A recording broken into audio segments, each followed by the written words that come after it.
ሐሳበ ዘኢየሩሳሌም የቀጠለ አስቀድሞ እንዳለው በእኛ ሥራዎች ሐሳቦች በኩል ማረፍ አልቻልንም። ሃይማኖት እንደሚለው የረፍት ሀገር ነገር ከሞት በኋላም ያለ ጉዳይ እንኳ ከሆነ ወደ ማረፍ የሚሄዱ አይነት ሰዎችም አይደለንም። የሚያጠግብ እንጀራ ከምጣዱ ነው የሚያስታውቀው። የረፍት ሀገር ሰውም በረፍት ሀገር አርቡኑ ወይ ቀብዱ ይታወቃል። በመኖር ውስጥ ያልተመጠነ ረፍት በመሞት ውስጥ አናገኘውም። ያልተጸነሰ አይወለድም። እዚህ በህሊናው ያላረፈ እዚያ በነፍሱ አያርፍም። ስለዚህ መፍትሄው ምንድነው? እረፍት ማን ነው የሚያዘጋጀው? አዎ እውነት ነው። ሁሉም ጥያቄውን ሲያየው በአእምሮ ሊያስብ እንደሚተርፈው የእረፍት ሐሳብ ባለቤት ራሱ አምላክ። በነገራችን ላይ በንጹህ ተፈጥሮ ላይ የምናነባቸው እውነቶች በሙሉ የፈጣሪ ጽሑፎች ናቸው። ስለ ፈጣሪ ባለን መረዳት ብንለያይ እንኳ እኛ ባላስገኘናቸው ሰዋዊ ዝንባሌዎች ግን መለያየት አንችልም።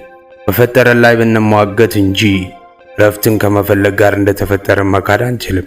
የረፍት ነገር ከየትኛውም የሐሳብ ጎራ በላይ ከፍ ያለ የሰው ጥልቅ መሻቱ ነው።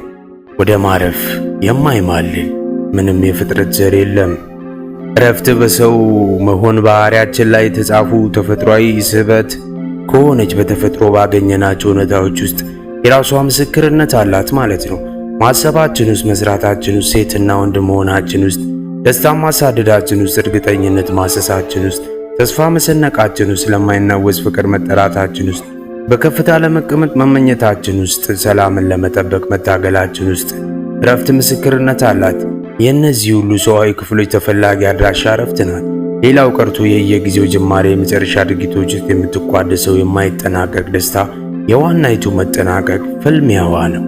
ጀምሮ መጨረስ የሚባል ነገር ለኛ ኑሮ ያለው አስቀድሞ በሰማይ ጀምሮ መጨረስ ሰባቱ ቀናት የሚባል ተፈጥሯዊ መገለጥ ስላለ ነው። አሁን ጥያቄው አንድ ደረጃ አሻሻል ነው ማለት ነው። እረፍት መኖሯ በተፈጥሯችን ውስጥ የታወቀልን ከሆነ በምልአቷ በኩል የምትገኘው እንዴት ነው?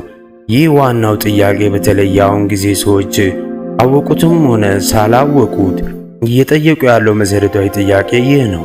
በሁለንተናው ሙላት የምትነገረዋን እረፍት እንዴት ነው የምናገኛት?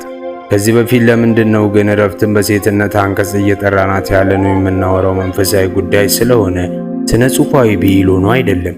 በዚያው ላይ የእረፍት ሀገር ጽሑፎች አሉት የሚባለው መጽሐፍ ቅዱስም እረፍትን ከሴትነት ውጭ አይጠራትም። በነገረ ዙፋን መልኳ የእግዚአብሔር መንግሥት ሰማያዊ መንግሥት በመባል ተገልጣለች። እስቲ እናንብባት።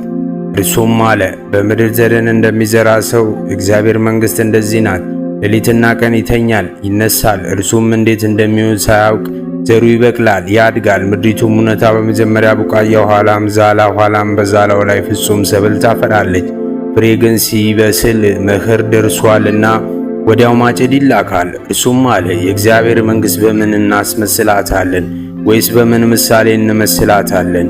እንደ ሰናፍጭ ቅንጣት ናት። እርሷም በምድር በተዘራች ጊዜ በምድር ካለ ዘር ሁሉ ታንሳለች፣ በተዘራችም ጊዜ ትወጣለች፣ ከአትክልት ሁሉም ትበልጣለች። የሰማይ ወፎች በጥላዋ ሊሰፍሩ እስኪችሉ ድረስ ታላቅ ቅርንጫፎች ታደርጋለች። ማርቆስ 4:26 ከቁጥር 32። አሜን። በዚህ ከመንገር የሚያልፍ ጥበብ አለ፣ ሕይወት አለ፣ ሙሉ መሆን አለ። ከምንም በላይ እስካሁን የተጫወትነው የረፍት ሀገር እውነት አለ። አሁንም በመጠየቅ ውስጥ እንቀጥላለን። ሴትነት ምንድን ነው? በሴትነት ያለችው እናትነትስ? ጳውሎስ ሴት በመውለድ ትድናለች ይላል። ወንድስ በምንድን ነው የሚድነው? ወይንስ ወንድ ልጅ አይድንም? በነገራችን ላይ መዳን የሚባለው የእምነት ተቋም በጽንሰ ሐሳብነት የሚያጠቁት እውነት በረፍት ሀገር ሐሳብ ውስጥ ያለ የስጦታ ድራር ነው። ሴትነት ከሚታየው ጾታ በላይ ትርጓሜ አላት።